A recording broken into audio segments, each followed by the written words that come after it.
என்னதான் மாஸ்டர் நடக்குது இப்போ உங்க ஃபேமிலிக்குள்ள? எதை பற்றி கேட்குறீங்க? சமீபத்தில் உங்க மீது ஒரு கம்ப்ளைண்ட் வந்துச்சு. மனைவியே போய் இன்னைக்கு கம்ப்ளைண்ட் கொடுத்துருக்காங்க. அது என்னன்னா போலீஸ் இன்ஸ்பெக்டர் சார் என்ன கூப்பிட்டு சொன்னார்னா, சம்பவம் நடக்கிறதுக்கு வந்துருக்க வெயிட் பண்றாங்க. யதார்த்தமா போலீஸ் கிராஸ் பண்ணி ஓடுறாங்க. என்னன்னா கத்தி வச்சிருக்கானுங்க. என் பெரிய பையனே சொல்றான் ஒரு நாள், உங்களுக்கு விஷம் போடலான்னு சொல்றாங்க, நீங்க சாப்பிடாதீங்க வீட்டில். நான் அதை வந்து என் ஒய்ஃப்கிட்ட கேட்குறேன், என்னம்மா விஷம் போடலான்னு சொன்னீங்களாமே? அதெல்லாம் இல்லைங்க, அவன் கழுத்தாத்து கொண்டுலான்னு தான் சொன்னான். குடும்பத்தை நான் வந்து பார்க்க முடியல. ஏன்னா எல்லா வீட்லேயும் வந்து மனைவி பார்ப்பாங்கங்கிறது தான் அது. ஆனால் பசங்களை கெட்டு குட்டிஷவராக்கியிருக்காங்க. எனக்கு தெரியல. என்ன அடியாளெலாம் கூப்பிட்டு வந்து அடிக்க சொல்லி ஒரு பையன் கூட 2 படத்துல ஹீரோவா பண்ணியிருக்காரு. அப்படிங்கும்போது அவருக்கு என்ன பிரச்சனை? எனக்கே தெரியல. அதான் என்ன பிரச்சனை எனக்கும் தெரியல. இன்னொன்று ஓப்பனாக சொல்கிறதா தான், இது வரைக்கும் எனக்காக ஒரு பைசா கூட செலவு பண்ணல அப்படின்னு சொல்லி. இதெல்லாம் அப்போ உங்க மனைவிக்கு தெரியுமா மாஸ்டர்? தெரியாமல் அப்படி இருக்கும். அதுக்கப்புறம் பார்க்க போனால் இந்த விஷயத்துலையும் அந்த விஷயத்தையும் கில்லாடியாக இருந்திருக்காங்க. அவன் கூட படித்த ஒரு பையன் சொல்கிறான், நான் மட்டும் உங்களுக்கு பையனா போதும் தான் நான் எங்கேயோ போயிருப்பேன். எதுவுமே வேஸ்ட் ஆயிடுச்சுன்னா அது என் மனைவி தான் காரணம். உள்ளூர் செய்திகள் உங்கள் விரல் நுனியில் படிக்க பார்க்க பரவசப்படுத்துகிறது King 24x7 app. Download King 24x7. King TV நேயர்களுக்கு வணக்கம். இன்னைக்கு நம்ம கூட யாருக்குன்னு பாத்தீங்கன்னா, கிட்டத்தட்ட 1000 படத்திற்கு மேல் ஸ்டண்ட் அதாவது இயக்குனராக பணியாற்றிய ஜாகுவார்தங் மாஸ்டர் தான் நம்ம கூட வந்திருக்காரு. சமீபத்தில் அவர் மேல பல்வேறு விமர்சனங்கள் வைக்கப்பட்டது. இதற்கு முற்றுப்புள்ளி வைக்கிறதுக்காக இன்னைக்கு நம்ம கூட வந்திருக்காரு. வணக்கம் மாஸ்டர். வணக்கம் சார், நல்லா இருக்கீங்களா? நல்லா இருக்கேன் மாஸ்டர். எப்படி மாஸ்டர் இருக்கீங்க? சூப்பராக இருக்கேன் சார். என்னதான் மாஸ்டர் நடக்குது இப்போ உங்க ஃபேமிலிக்குள்ள? ஏன்னா கிங் டிவி நேயர்களுக்கும் அதில் தொழில்நுட்ப கலைஞர்களுக்கும் நிறுவனத்தாருக்கும் எனது கரம் கூப்பி சிரம் தாழ்த்த நன்றிகளும் தான் வணக்கத்தை தெரிவிச்சுக்கிறேன். இப்போ என்ன நடக்குதுன்னு கேட்குறீங்க, எதை பற்றி கேட்குறீங்க? இல்ல உங்க ஃபேமிலி விஷயம். சமீபத்தில் உங்க மீது ஒரு கம்ப்ளைண்ட் வந்துச்சு. உங்க மனைவியே போய் இன்னைக்கு கம்ப்ளைண்ட் கொடுத்துருக்காங்க. என்ன நடக்குது மாஸ்டர்? என்ன நடந்தது? இல்லை சார், இது என்னோட மனைவிங்கிறது வந்து இப்போ நான் வந்து இந்த கில்டில் பொறுப்பில் இருக்கேன், தலைவராக இருக்கேன். ஒரு அதில் வந்து கூட என்னோட ஆப்போசிட் குரூப்புக்கும் எனக்கும் கொஞ்சம் பிரச்சனை போய்கிட்டு இருக்கு. அப்போ அவங்க வந்து ஒரு வருஷத்துக்கு முன்னாடியே என்னை பற்றி தப்பாக இணைச்சி ஒரு பொண்ணோட போட்டாங்க. போடும்போது நாங்கள் அதை வந்து கேஸ் போட்டு கேஸ் நடந்துக்கிட்டு இருக்கு. நிரூபிடா அப்படின்னு உண்மையை சொல்லணும்ல, சும்மா யார் வேணால் போட்டுக்கலாம். யாருன்னா செல்ஃபோன் இருக்கிறனால செல்ஃபோனில் பேசி அவனே அனுப்பிச்சி விட்டான். அதை வச்சு நானும் கேஸ் போட்டேன். அது கேஸ் போயிட்டுருக்கு. ஸோ ஒரு வருஷம் மேலே ஆயிடுச்சு. இப்போ எங்கள் வீட்டில் என்ன பிரச்சனைனா, ஒரு 4-5 வருஷமாகவே என்னோட பசங்க 2 பேருமே வந்து வீடை விற்கிறதுலேயே குறியாக இருக்காங்க. நான் வந்து உங்களுக்கு தெரியும், நீங்கள் 1000 சொன்னீங்க, நான் 2500 படத்துக்கு மேலே பண்ணியிருக்கேன். வேர்ல்டு ரெக்கார்ட் பண்ணிட்டேன். அவ்வளோ படம்னா எனக்கு தூங்குற கூட டைம் இருக்காது, உட்கார கூட டைம் இருக்காது. நான் வருவேன் வீட்டுக்கு ஒரு 30 நாள் கழிச்சு வருவேன், இல்லை 45 நாள் கழிச்சு வருவேன், ஒரு 2 மாதம் கழிச்சு நான் வீட்டுக்கு வருவேன். உடனே போயிடுவேன். அப்படியே இங்கே சென்னையிலன்னா காலைல 6 மணிக்கு போய்ட்டு சாயங்காலம் ஒரு 8 மணி 8:30 மணிக்கு தான் வருவேன். அவ்வளோ பிஸி நான் தெரியும். என்னோட ஷெட்யூல் அப்படி இருந்துச்சு. குடும்பத்தை நான் வந்து பார்க்க முடியல. ஏன்னா எல்லா வீட்லேயும் வந்து மனைவி பார்ப்பாங்கங்கிறது தான் அது. அவங்கள்ட்ட ஒப்படைச்சிட்டு போயிடுவீங்க. அவ்வளோதான், பணம் கொடுத்துருவேன், எல்லாம் பார்த்துருவேன், அவங்களுக்கு எல்லாமே கொடுத்துருவேன். ஆனால் பசங்களை கெட்டு குட்டிச்சவராக்கியிருக்காங்க. எனக்கு தெரியல. ஓரளவு சொல்லியிருந்தா நான் அப்போ என்னால் திருத்திக்க முடியும். இப்போ அதெல்லாம் தாண்டி திருத்த முடியாத அளவுக்கு பசங்களை கொண்டு வந்து நிறுத்திருக்காங்க. எனக்கு அது தெரியாது. நான் வந்து இடையில வந்து ஒரு 3-4 வருஷம் இருக்குன்னு நினைக்கிறேன். என்னோட தங்க பதக்கங்கள் வந்து எடுத்து பார்ப்பேன். அதாவது ஒரு வருஷம் ஒரு பண்ணிங்களேன், தை மாதம் அப்படின்னா எடுத்து தை மாதம் இது மாதிரி பிறந்த நாள் நைட்டு எடுத்து வச்சு அதில் பழங்கள் மேலே அதெல்லாம் வச்சு நான் வணங்குவார். சரி, இவ்வளோ பெரிய விஷயம். ஆனால் கவர்மெண்ட் ஒரு 5-6 தங்க பதக்கங்கிறதுலாம் சாதாரண விஷயம் இல்லை. அது மாதிரி ஒரு நாள் எடுத்து வைக்க சொல்லிட்டு நான் படுத்துட்டேன். காலைல எழுந்து பார்த்தா அதை காணும், பதக்கத்தையே காணும். வெறும் பழமும் பூவும் தான் இருந்துச்சு. எங்கே பதக்கம்னு கேட்டேன். இல்லை இருக்குது அப்படின்னுச்சு எங்கள் ஒய்ஃபு. இருக்குன்னொடனே சரி எடுங்க. எனக்கு ஒரு டவுட் வந்துச்சு, என்ன இருக்குன்னா எடுத்து வைக்க வேண்டியது நான் எடுங்க அப்படின்னு கேட்டேன். அப்போ எல்லாம் முழிக்கிறாங்க, இல்லை காணும் அப்படிங்கிறாங்க. என்ன காணுமா? எப்படிமா காணும்? வீட்டுக்குள்ளே பீரோவில் வைப்பேன், எப்படி காணும் அப்படின்ற. இல்லை தெரியல. இப்போ நான் விசாரிக்கும் போது யாரும் இல்லை, நான் இல்லை, நீ இல்லைன்றாங்க. தங்கப்பதக்கம் மட்டும் இல்லை, ஒரு 100-150 பவுன் நகையும் காணும். என்னடா பண்ணுறது எனக்கு ஒன்றுமே புரியல. அப்புறம் வந்து லைட்டாக அப்படியே பேசி பேசி பேசி இதில் கொண்டு போய் அடகு வச்சுருக்காங்கங்கிறது எனக்கு. யார்? பசங்களே? ஆமாம், பசங்களே வந்துச்சு. வந்தோடனே நான் வந்து போலீஸில் போனேன். என்னென்னா, அப்போ தமிழச்சி தங்க மாட்டேன், அவங்க ஹஸ்பண்ட் வந்து கொஞ்சம் போலீஸில் உயர் அதிகாரி. அவர்கிட்ட போய் சொன்னது. அவரு வந்து அதை உளவு புரிய மூலியமாக விசாரிச்சு யார்கிட்ட இருக்குது, யார் வச்சதுங்கிறத கண்டுபிடிச்சிட்டாங்க. கண்டுபிடிச்சி போலீஸ் கேட்டோன்னா நாளைக்கு தரேன்னாரு. அந்த மாறுபடி தரேன்னவர் அடுத்த நாள் காலையில் எனக்கு ஒரு நோட்டீஸ் அனுப்பிச்சார். அதாவது வந்து வக்கீல் நோட்டீஸ். என்னென்னா, உங்கள் வீட்டில் வந்து சாப்பாட்டுக்கு வசதி இல்லைனால அந்த தங்க பதக்கத்தை என்கிட்ட வந்து அடகு வச்சாங்க. அது வந்து இவ்வளோ வச்சாங்க, இப்போ இவ்வளோ ஆயிடுச்சு, கொடுத்துட்டு நீங்கள் திருப்பிங்க, இல்லை நான் ஏலம் விட்டுருவேன். வட்டி? ஆமாம், வட்டி வச்சு. எனக்கு ஷாக்கு. சரி, எனக்கு ஒரு நம்பிக்கை என்னென்னா, இப்போ தங்க பதக்கம் இருக்குங்கிறது நம்ம கைக்கு தெரிஞ்சு போச்சு. இது வரைக்கும் தெரியாது, எங்கே இருக்குன்னே தெரியல. கடலுக்குள்ளே பார்க்க டைம் இல்லை உங்களுக்கு? ஆமாம், அவ்வளோதானே. ஏன்னா சார் நம்ம வீடு இப்போ நீங்கள் இங்கே இருக்கீங்க, உங்களை மீறி என்ன நடக்கும்? இப்போ உங்கள் குடும்பம் எல்லாம் பார்த்துக்குவாங்கல்ல, அப்படி தான் நம்ம நினைப்போம். ஸோ அது வந்து அதுக்கப்புறம் அது திருப்ப வைக்கப்பட்ட பாடு எனக்கு தான் தெரியும். பெரிய கஷ்டப்பட்டு அவங்க வட்டி கட்டி எகிரி போட்டு, அவங்க என்ன அடியாள்லாம் கூப்பிட்டு வந்து அடிக்க சொல்லி என்ன. ஐயோ! அதெல்லாம் வந்து அந்த தங்க பதக்கத்தில் 1 மிஸ் ஆயிடுச்சு. வேற ஒரு 5 பதக்கம் திருப்பிட்டேன். திருப்பி வச்சேன். அப்புறம் நகை காணோம். அது ஓகே அப்படின்னு விட்டாச்சு. சரி அது எங்கேயா போய் எப்போ சம்பாதிச்சுக்கலாம். இது சம்பாதிக்க முடியல சார். இது பண்ணேன். அப்புறம் வந்து நான் வந்து ஏற்கனவே படம் பண்ணேன், உங்களுக்கு தெரியும். சூர்யாங்கிற படம் பண்ணேன். அடுத்து இந்தியான்னு ஒரு படத்துக்கு பணம் வந்து ஜாயிண்ட் அக்கௌண்ட் தான் நான் வச்சிருந்தேன். நானும் அது உங்க பேர்லயும் உங்க மனைவி பேர்லயும்? யார் கையெழுத்து போட்டாலும் பணம் வரும். ஏன்னா நான் அவுடோரில் இருப்பேன். திடீர்னு நீங்கள் பணம் தேவைப்படும். அப்போ வந்து கஷ்டமாக இருக்கும். ஆர்டிஸ்ட் அதனால நான் போட்டு வச்சுருந்தேன். அதை மிஸ்யூஸ் பண்ணி இந்த பணம் எடுத்து செலவு பண்ணியிருக்காங்க வீட்டுல. நிறையா. வீட்டில் இது வேற. நான் இப்போ பிஸி ஷூட்டிங். ஒரு நாளைக்கு பேட்டாவே 25,000 வாங்குவேன். பேட்டானா இந்த ரோப்பு பெட்டு அதெல்லாம் நான் மொத்தமாக வாங்கி வச்சிருப்பேன். அதெல்லாம் நம்ம ஷூட்டிங் கொண்டு போவோம். அப்படி வாங்க ஒரு நாளைக்கு 2 ஷூட்டிங் 3 ஷூட்டிங் நடக்கும் எனக்கு. ஃபைட்டுக்கு தேவையான எக்யூப்மெண்ட்லாம் வச்சிருக்கீங்க? நம்ம எல்லாம் வச்சிருக்கேன். அப்போ வந்து அந்த தேவையானதெல்லாம் வெளியெல்லாம் 1,00,000 ரூபா வாங்குறதா 10,000 5,000 வாங்குவேன். ஏன்னா நம்ம சின்ன படங்கள் பண்ணுவோம். அப்போ அதுக்கு தகுந்த மாதிரி நான் இப்போ வாங்கிக்குவேன். சின்ன படம்னா விஜய் பெரிய பெரிய ஆர்டிஸ்டோட தான் பண்ணேன். அது வேற விஷயம். இதெல்லாம் நான் வந்து அவ்வளோ வாங்க மாட்டேன். ஸோ அது வந்து அதுக்கு தேவையானது இருக்கும். நான் மெயின்டெனன்ஸே அவ்வளோ இருக்கும் அதுக்கு. அந்த பணம்லாம் கொடுப்போம் இல்லையா, அதெல்லாம் எதுவுமே இருக்கிறது இல்லை. அப்புறம் சம்பளம் கொடுப்பாங்களா, அப்போல்லாம் கேஷ் தான் நிறையா தருவாங்க. கேஷ் கொண்டு கொடுப்பேன் வீட்டில். அதெல்லாம் ஒரு 15 நாள் வந்து கேட்டால் வெறும் 2,000 3,000 தான் இருக்கும். 1,00,000 2,00,000 தான் இருப்பாங்க. இருக்கிறது அவ்வளோதான் இருக்கும். அது எனக்கு அது கேட்கறதுக்கு டைம் இல்லை. அதான் உண்மையான விஷயம். கேட்கறதுக்கு நம்பிக்கையின் பேர்ல விட்டீங்க? இல்லை, நான் கேட்பேன் என்னங்க பணத்தை எங்கன்னு கேட்பேன். அந்த செலவு இந்த செலவுமாங்க. அந்த செலவு ஆகிற வாய்ப்பே இல்லை. எங்கள் வீட்டில் இருக்கிறது 3 பேர் தானே. நான் இல்லை, வேறு 3 பேர் தான். 3 பேருக்கு ஒரு லட்சக்கணக்கிலாம் செலவாகாது இல்லை. சரி நான் அப்படியே வச்சுருந்தேன். அப்போ ஒரு இடம் வாங்குறதுக்கு அப்போ வந்து இடம் வந்து 2,00,000 ரூபாய்க்கு ஏக்கரான்னு சொல்லி இந்த மேல்மருத்தூர் பக்கத்தில் ஒரு 10 ஏக்கரா வாங்கலான்னு பணம் வச்சுருந்தேன். அதை எடுத்து செலவு பண்ணியிருக்காங்க. இதெல்லாம் தெரிஞ்ச உடனே நான் வீட்டை விட்டு வெளியே போய் தங்கிருங்க சொல்லிட்டு தனி வீடு எடுத்து கொடுத்தேன். நான் இப்போ சொல்லலாம் வந்து 2 1/2 3 வருஷம் முன்னாடி தனியாக இருக்க சொன்னேன்.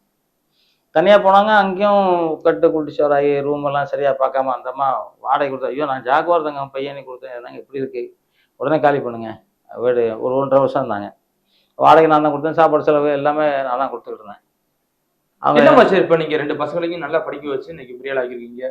ஒரு பையன் கூட 2 படத்துல ஹீரோவா பண்ணியிருக்காரு. அப்படிங்கும்போது அவருக்கு என்ன பிரச்சனை? எனக்கே தெரியல. அதான் என்ன பிரச்சனை எனக்கும் தெரியல. ஏன்னா அவ்வளோ செலவு என்ன, ஒரு ஒரு என்னது ஒரு மாதம் வந்துன்னா கூட ஒரு 2,000 ரூபா எக்ஸ்ட்ரா செலவுமா என்ன, நான் எல்லாமே நான் வாங்கி போடுறோம். வாடகை எல்லாமே நீங்க கொடுத்துறீங்க?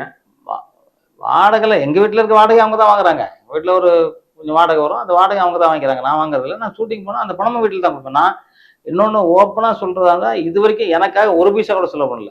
ட்ரெஸ் வாங்கிக்குவேன் அவ்வளோதான். மறுபடியும் எனக்காக எந்த பைசா கூட நான் எடுத்ததில்லை. எல்லாமே சொல்லுவாங்க. நான் வந்து கொடுப்பேன் எல்லாருக்கும். கஷ்டம்னு வந்தால் நான் எப்போவுமே கொடுப்பேன். வீட்டை யாரும் இருந்தாலும் சரி கொடுப்பேன். அதே மாதிரி சாப்பாடு வீட்டில் தான் சாப்பிடுவேன். வரைக்கும் சாப்பிட மாட்டேன். ஹோட்டல்லாம் சாப்பிட மாட்டேன். ஸோ அந்த பல பேட்டிகளை சொல்லியிருக்கீங்க எனக்கு வெளி சாப்பாடு செட் ஆகாது. ஆமா. சாப்பிடுவோம் கூட நீங்க தண்ணி கொடுத்தோன்னு சொல்லல, என்ன ஏதுன்னு கேட்டு தான் குடிக்கிறேன். அந்த மாதிரி நான் வெளியில சாப்பிடணும்னா ரொம்ப யோசனை பண்ணேன். சாப்பிட மாட்டேன். ஸோ அந்த மாதிரி இருக்கனால இவங்க வந்து ஏன் இப்போ மொத்தமா வாங்கி போடுவான் மளிகை ஜாமான். அதாவது ஒரு 40,000 ரூபாய்க்கு வாங்கி போடுவேன். அவங்களும் கடை வைக்கிறீங்களான்னு கேட்பாங்க என்கிட்ட. அது பாட்டுக்கு இருக்கும். 4 5 மாசம் இருக்கணும். ஆனா இருக்காது. இப்போதான் இந்த எடுத்து எல்லாம் எடுத்துட்டு போயிருக்காங்க. அதெல்லாம் எடுத்து வித்துருக்கானுங்க. ஐயோ! அது இப்போ எனக்கு கல்யாணத்துக்கு அப்பெல்லாம் அண்டா தானே கொடுப்பாங்க. இந்த வெங்கல அண்டாவா பித்தளை அது என்னமோ ஒரு அண்டா கொடுப்பாங்கல்ல. பித்தளை அண்டா இது மாதிரி ஒரு 30 40 அண்டா இருந்துச்சு. அதெல்லாம் வித்துட்டாங்க. என்ன செலவு அவங்களுக்கு தான் நான் கேட்குறேன். எனக்கு தெரியல. இப்போ தான் வெளியே போகிறோம். வெளியே போனாக்கா திருப்பி வந்து ஆளுறாங்க. வந்துடுற என் ஒய்ஃப்லாம் ஆளுறாங்க. சரி ஓகே திருப்பி திருந்திட்டேன் அப்படின்னு சொல்லி. இதெல்லாம் அப்போ உங்க மனைவிக்கு தெரியுமா மாஸ்டர்? தெரியாமல் எப்படி இருக்கும்? ஏன்னா நான் தான் வீட்டில் இருக்க மாட்டேன். அவங்க வீட்டில் தானே இருக்காங்க. அவங்க சேர்த்தானே கையெழுத்து போடுறாங்க. இப்போ வீடு வந்து நான் என்ன பண்ணேன்னா 40 வருஷம் முன்னாடி கட்டின வீடு. சினிமாவில் எப்படி வேணாலும் இருக்கலாம். மேலேயும் போவோம் கீழேயும் போவோம். சாப்பாடுக்கு என்றைக்கும் கஷ்டப்படக்கூடாது. ஒரு 8 வீடு வாடகைக்கு கட்டி வச்சுருக்கேன். வாடகைக்கு அவ்வளோதான். மாதம் மாதம் வாடகை வரும். அது வந்து கரண்ட் பில் கட்டுவோம், தண்ணி வரி கட்டுவோம், வீட்டு வரி, அது மாதிரி எல்லா வரியும் கட்டுறதுக்குலாம் அதை வச்சுருப்போம். ஸோ அதை எல்லாத்தையும் வந்து லீஸுக்கு விட்டானுங்க எனக்கு தெரியாமல். அது சின்ன அமௌண்ட்லாம் இல்லை. 15 லட்சம் 7 லட்சம். என்ன அக்ரிமெண்ட் என்னென்னா 5 வருஷம் நீங்கள் இருந்துக்கலாம். 5 வருஷம் வரைக்கும் நாங்கள் கரண்ட் பில் வாங்க மாட்டோம், தண்ணி எதுவும் கேட்க மாட்டோம். 5 வருஷம் கழிச்சு ஒருவேளை நாங்கள் நீங்களே இருக்க புரிய விட்டால் அப்படியே கண்டினியூ வந்துக்கலாம். இப்போ என்னென்னா வீடு அவங்களுக்கு சொந்தம், எல்லா வீடும். இப்போ நான் அப்போ ஒரு 2 வாரம் ஏதோ ஷூட்டிங்லாம் வந்தேன். அப்போ வந்து வாடகை நான் கேட்டேன் எல்லாத்தையும் போய். நான் இல்லைன்னா வாடகை கூட எனக்கு டைம் இருக்காது. இல்லை சார் நான் கொடுத்துட்டேன். அவங்ககிட்ட கேட்குறேன் வாடகை. உடனே வாடகை வந்து கொடுக்குறாங்க. நான் வாங்கிட்டேன்னு கொடுக்குறாங்க. என்னடா கொடுத்துட்டாங்க அப்படின்னா அப்போ விட்டேன். அடுத்த மாதம் எனக்கு ஏதோ விட்டேன். அடுத்த மாதம் உங்கள்கிட்ட வாடகை கேட்டேன். கரெக்டாக 10ஆம் தேதி போனேன். கொடுத்துட்டேனே அவங்க சொன்னாங்க. இல்லையா அவங்க கொடுக்கல, நான் போன வாட்டியும் நீங்கள் கொடுக்கலன்னு சொன்னாங்க அப்படின்னு அவங்க சொல்கிறாங்க. நான் லீஸுக்கு தான் இருக்கேன், வாடகைக்கு இல்லை வாடகைக்கு இல்லை அப்படிங்கிறாங்க. ஒரு வீட்டில் கேட்குறேன். அப்புறம் எல்லாரும் எல்லாம் ஆஃபீஸ் போயிருக்காங்க. பார்த்தா எல்லா வீடுமே லீஸுக்கு தான் இருந்திருக்காங்க. எனக்கு தெரில. இப்போ வந்து காலி பண்ண சொன்னால் அவங்க வந்து ஒரு 5 லட்ச ரூபா கொடுத்தாலும் 8 லட்ச ரூபா கேட்குறாங்க காலி பண்ணணும்னா. நான் அப்படி இல்லை, 5 வருஷத்துக்கு நான் அக்ரிமெண்ட் போட்டிருக்கேன், இப்போ காலி பண்ண மாட்டேன் அப்படின்னு. கோர்ட்டுக்கு போவேன் அப்படிலாம் பண்ணிட்டு இருக்காங்க. கோர்ட்டுக்கு போவேங்கிறாங்க. போலீஸில் கம்ப்ளைண்ட் கொடுத்துட்டாங்க. அப்புறம் போலீஸ் எல்லாம் கூப்பிட்டு பேசுகிறாங்க. இல்லைங்க எதுக்கு இது பண்ணிக்கிட்டு இப்போ நீங்கள் கோர்ட்டுக்கு போனீங்கன்னா கோர்ட்டு அது வரைக்கும் இங்கே இருக்கணுமாங்க, பணத்துக்குள்ள செட்டில் பண்ணுங்க அப்படின்னு சொல்லி கிட்டத்தட்ட 40 லட்ச ரூபா வரைக்கும் செட்டில் பண்ணேன். அதுக்கப்புறம் அதில் விட ஹைலைட் என்னென்னா, நான் செகண்ட் ஃப்ளோர் குடியிருக்கேன். என் வீட்டில் 3 பெட்ரூம் மேலே இருக்குது. ஹால் பெரிய ஹாலு, இன்னொரு சின்ன ஹால் ஒன்று, இது மாதிரி சின்ன ஹால் இருக்கும். அதை 5 லட்ச ரூபா கடை வச்சுருக்காங்க நான் இருக்கிற வீட்டை. இல்லை மாஸ்டர், இப்போ இந்த பிரச்சனையெல்லாம் எப்படி உங்களுக்கு தெரியும் மாஸ்டர்? எத்தனை வருஷம் முன்னாடி இதெல்லாம் அதான் அது எனக்கு வந்து அது ஒரு 4-5 வருஷத்துக்கு முன்னாடி தெரியும் சார். தெரியும்னா எதுக்குன்னு கேட்குறேன். ஏதோ ஒரு பிஸ்னஸ் பண்ணோம், பிஸ்னஸில் எனக்கு லாஸ் ஆயிடுச்சு அப்படிங்கிற. என்ன பிஸ்னஸ்ன்னு கேட்குறேன், சொல்ல மாட்டேங்கிறாங்க. சரி ஓகே, ஏதோ ஒன்று பண்ணானுங்க பொழுது நான் விட்டேன். ஏதோ ஒழுங்காக இருங்கப்பா, எக்ஸசைஸ் பண்ணுங்கள், நல்லா இருங்க, சாப்பிடுங்க, நான் பார்த்துக்கிறேன்லாம் அப்படின்னு சொல்லி வச்சாச்சு. இப்போ லேட்டஸ்ட்டாக என்ன விஷயம்னாக்கா, இந்த திருப்பி அடகு வைக்கிறாங்க வீட்டை. இல்லை என்ன மாஸ்டர் 2 பேரும் வேலைக்கு போகலையா? அப்படி வேலைக்கு போகல. இப்போ வேலைக்கு போகாட்டி நீங்கள் வாடகை வருது இதெல்லாம் வருது மாஸ்டர். இதை வச்சு எல்லாம் அவங்க தான் வாங்குறாங்க, நான் வாங்குறது அடகுலாம் அவங்க தான் வாங்கிக்குவாங்க. இது இல்லாமல் டெய்லி செலவுக்கு நான் வீட்டுக்கு கொடுப்பேன். எல்லாம் மளிகை ஜாமான் நான் வாங்கிப்பேன். கோயம்பேடில் மொத்தமாக காய்கறி வந்து எங்கள் சொந்தக்காரங்க கோயம்பேடில் இருக்காங்க. அவங்க வந்து மொத்தமாக ஃப்ரிட்ஜு ஃபுல்லாக காய்கறி இருக்கும்.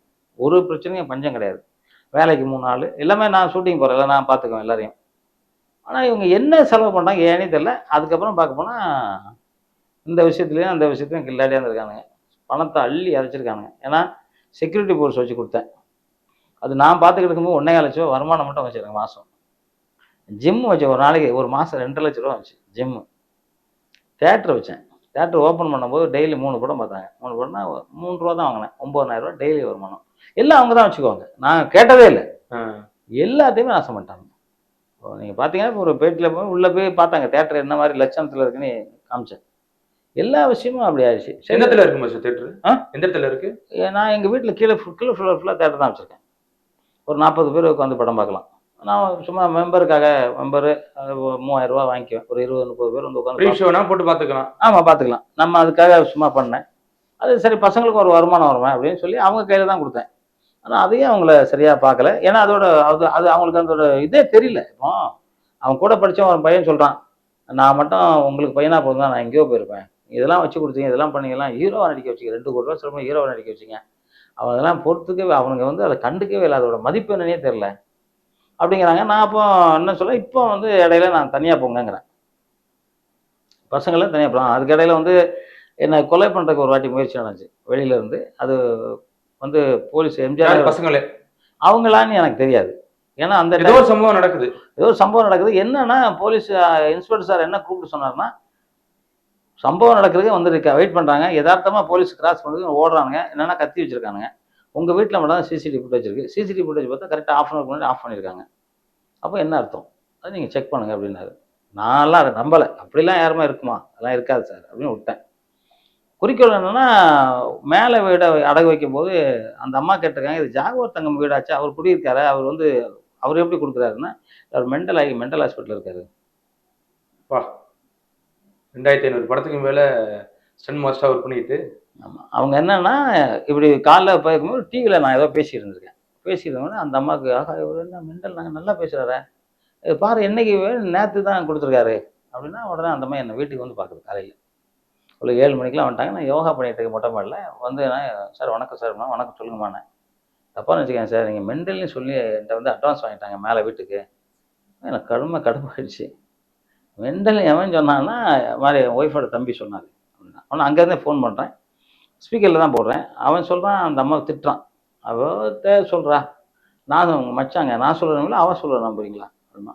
அந்த மாதிரி வாங்க சார் வீட்டுக்கே போகணும். வீட்டில் விட்டு போனோன்னே என்கிட்ட அதே வார்த்தை சொன்னான், பலான்னு ஒன்று விஷயம், யார்டா சொல்கிறேன், நீ தான்ட்ட வாங்கலாம் 5 லட்ச ரூபா திருப்பி கொடுறான், வட்டியோட சேர்த்து கொடுறான் அப்படின்னு.